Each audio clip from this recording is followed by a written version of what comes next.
Okay guys, so now we're going to make the tuk. It's actually extremely simple. When I show it to you, you're going to be like, oh, that's what it is. Okay, so what we've got is some potatoes. These are slightly smaller potatoes. We've peeled them, okay, and then we've cut it in like halves, okay. If you have bigger potatoes, then cut it in quarters, okay, but halves, quarters, anything, just, and no need to press it, no need to do anything, no need to shape it. It's just very rustic right now, but you'll see what we're going to do. So we've got this.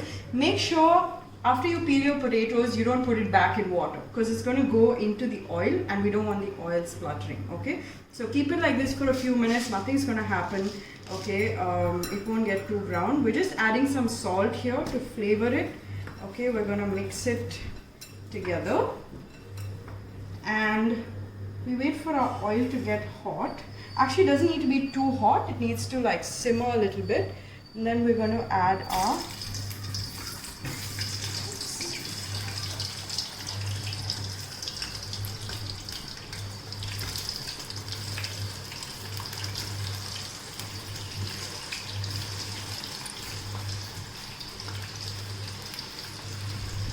okay, so we're just going to let this fry for a bit, and when we want to take it out when it's partially cooked, okay. So regularly when you fry potatoes, we cook it all the way through when we want to fry it. These are double fried potatoes, okay. So we're going to fry it once, allow it to rest for a bit, cool down, and then when we're ready to eat, that's when we fry it really hot, and then we spice it and then we serve it, okay. So we're just going to wait for now. Okay guys, so now the potato has been frying for about 10 minutes on a medium heat. So as you can see, we have cooked it, but there's no color on it, okay. So we don't want any color on this right now. So if you want to know whether it's actually cooked, you run your knife through it and you realize that it's cooked once it's cooked for 10 minutes. So now what you want to do is take it out onto a plate.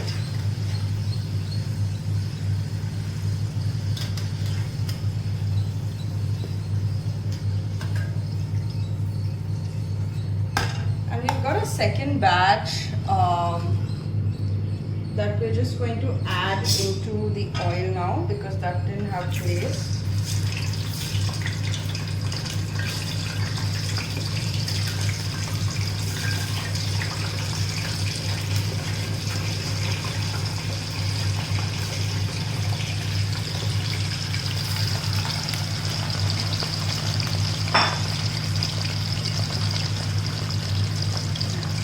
Okay, so while this is happening, now we need to do something that with these potatoes that are fried, okay.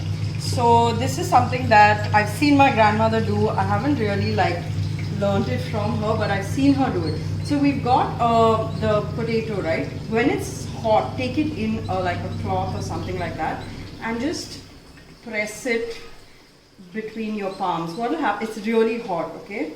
So press it. It will basically become flat like this, okay. It's actually better to do it with your hand, but it's really hot. So I'm just going to press all of these. You need to press all of it with your hand, and that's how it's going to look, okay. So if any of you have eaten tuk, this obviously looks really familiar to you. So we're just going to do all that with this, and then we're going to refry it. Hi guys, okay, so this is the final stage of the tuk. So as you can see, I basically flattened it out in the palm of my hand, and this is cool now. Now we're going to double fry this, okay. So we're going to put it again in the oil. You want a really like medium flame, okay, not very high, because we want it to get really crisp and nice, and that's going to happen only in a low flame. So I'm just going to add it in.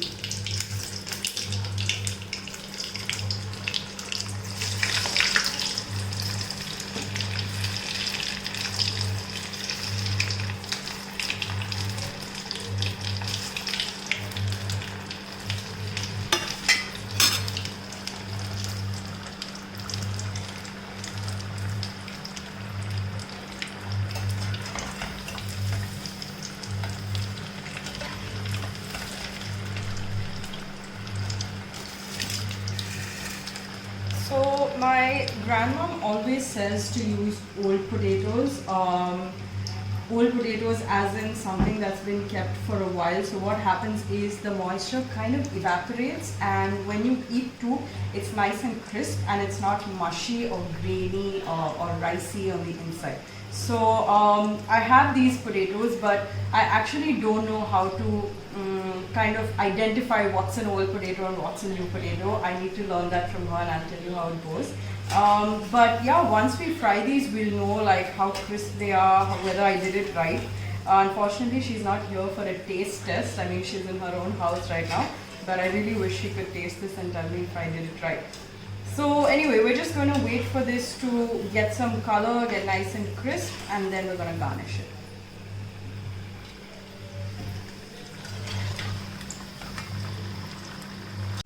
Okay guys, so as you can see here, this has gotten pretty brown. If I put my spoon on it, it's looking very crisp. Okay, so I'm just going to take it out now and again put it in tissue.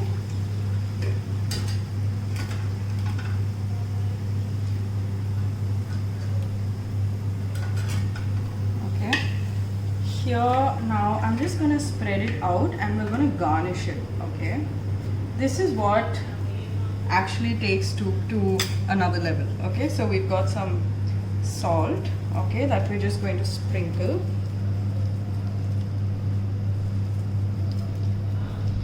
Then we've got some chili powder.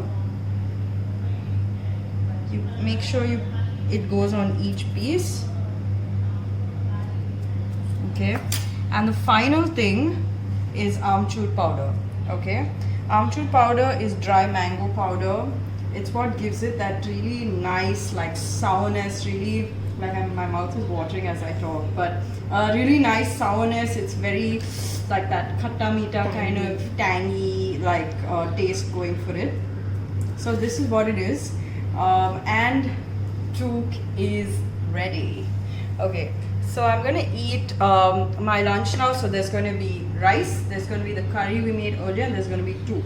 Normally when you make tuk, I mean you want to count, right, how many per person, how many do you want, but with tuk there's absolutely no count. However many you make, it's always going to be less, it's always going to get over. So make sure you make a lot. 3 pieces per person is not going to be enough. Okay, so anyway, so thank you so much for watching, and I'll see you in my next video. Bye.